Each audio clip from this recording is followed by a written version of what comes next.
So I just did something adultish, and it was getting an apartment. So now I have to go inside and do a little inspection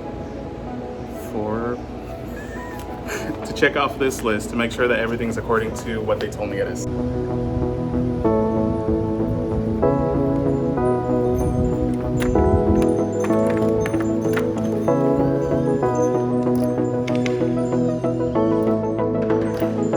Let's find out.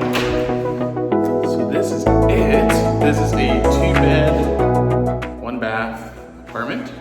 It's right here in centralized Stockton. So it's a big old window back there. There's a wall AC. This is gonna be my little kitchen, and I know there's a lot of echo because this is completely empty. So there's some cabinetry, little sink. Let's go check this out. Okay, does this little thing work? Okay. All right, stove, no big thing. A white refrigerator. Okay, more cabinets. Yep, that's the granite countertop. That's my receipt and paperwork. I need to see that. Let's keep on going back here. So here's one room with some extra carpet. There's our 1 bathroom. And this is the 2nd bathroom. I opened the window, it wasn't open. And a very small walk-in closet. So far, that was basically all of this little apartment. Now begins the most annoying part of moving and getting an apartment, which is the actual moving itself. There's just a handful of things that I'm just gonna bring to my attention that I think would definitely affect me if I ever moved out. And among those include the door, which there is a gap actually. So I wanna make sure that they take a look into that. And definitely the refrigerator, that I don't know if you can hear it, but it makes a noise. I thought I left the extractor fan on, but in reality it's just this fridge that makes some noise. But this extractor is working, so that is good. One of the things, I don't know if you noticed also, there is no dishwasher in this kitchen. Oh,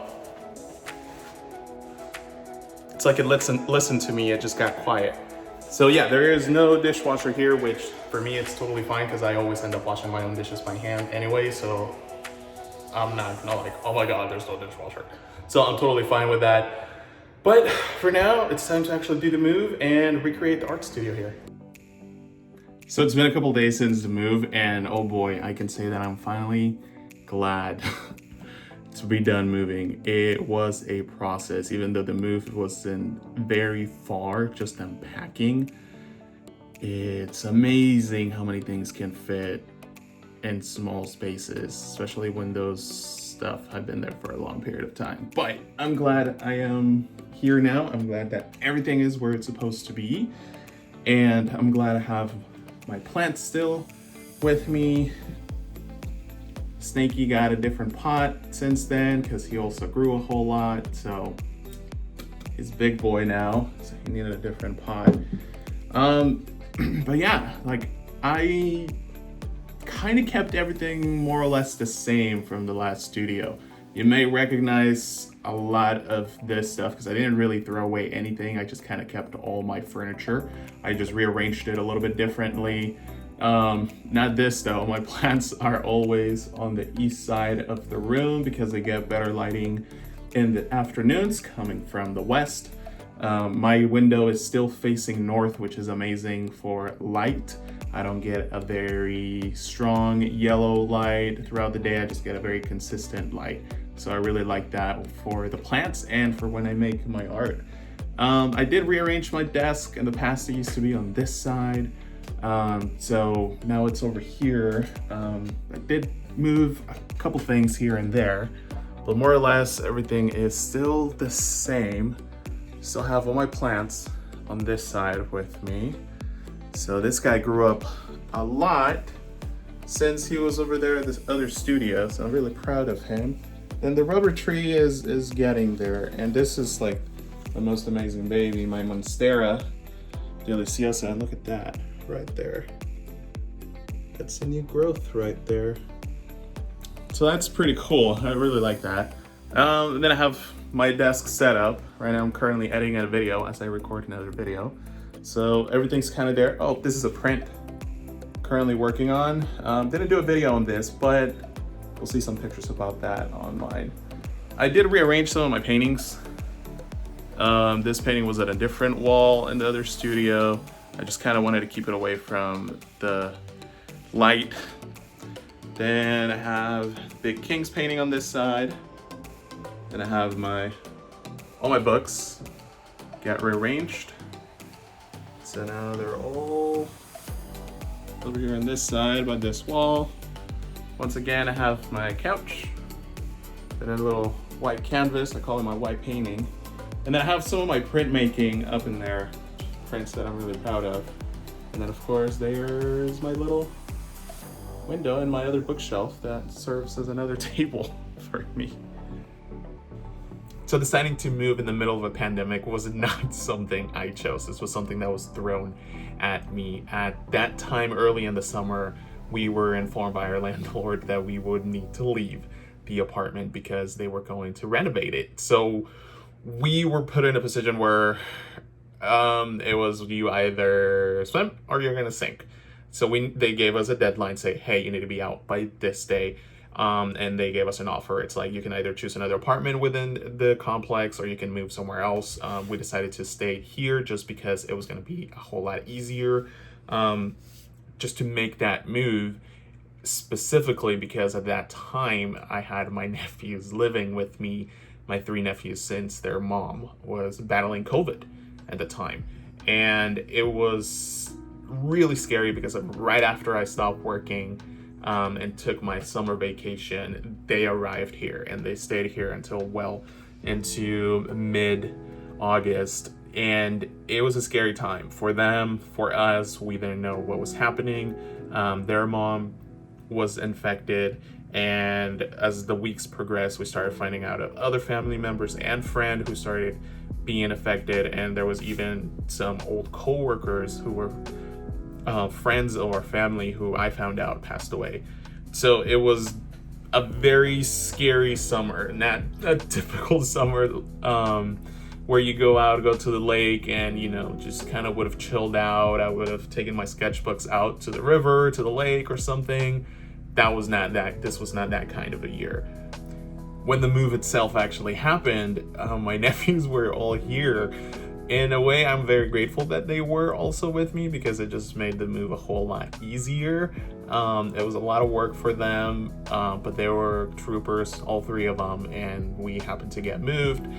We installed this whole space again. My niece, Diana, she helped me a whole lot moving stuff in and out, especially the bigger ones. And I'm glad that by the time they started school through online learning, they could utilize this space to do their classes so that they wouldn't all have to be together in one place when that happened. But now that this place is all set up and it's been already used to make art, I had a couple commissions over the summer, had a couple prints. That one over there being one of those prints that I was commissioned to do. And I also did another painting for another friend. So I was very happy to keep busy as well throughout the summer. I had that going on, and kind of that was like the way to start the new studio. And now that I'm all set up, now that things are a little bit more calm in regards to our family members' health, we're just kind of keeping an eye. We do have another family member who is still actively battling COVID in the hospital, so we just keep praying that she will recuperate and that everything will turn out to be fine. And if I can say a word about COVID in your family, is that if you haven't had a family member be infected, I'm happy you haven't. You just don't want to go through the stress. I would definitely recommend you wear your mask and you social distance. And if you don't have to go outside, just don't. Think of your loved ones. Think of those that are a little bit older than you, who might not be able to make it. but take care of yourselves in that regard. Now, however, with this new studio, I'm excited to be working on a couple new things. I have been putting the art school piece on hold, not only because of the move, but also because I got a new job. So there was a lot of transitions in the summer: new home, new job, new studio. So it's been a busy time personally. That's why there's a huge gap on the videos. But now I'm happy to be able to have a little bit more time, have like a routine, have everything settled in the new job where I know what I need to do, and I know that I have an extra time at home to do whatever else I have to. One of those new things is, like I showed earlier, is this print that I'm working of Edgar Allan Poe. So I'm gonna be doing a little bit more of these because I'm really into printmaking right now. And I also did over the summer some handmade paper. So I'm gonna put this to good use with all those fibers. I'm gonna put it to good use making some prints. So that's gonna be something exciting. And of course, I have this little cute cat print that I made as well as a goodbye to my coworkers on my old job. So as for right now, we'll just keep doing some more printmaking. I am planning on relaunching and keep doing the art videos, and definitely sharing a little bit more of art school as it progresses and develops. For now, thank you so much for watching. Also, if you like to keep up to date on what I do on a daily basis, go ahead and follow my Instagram at DanielViaArt. See you around.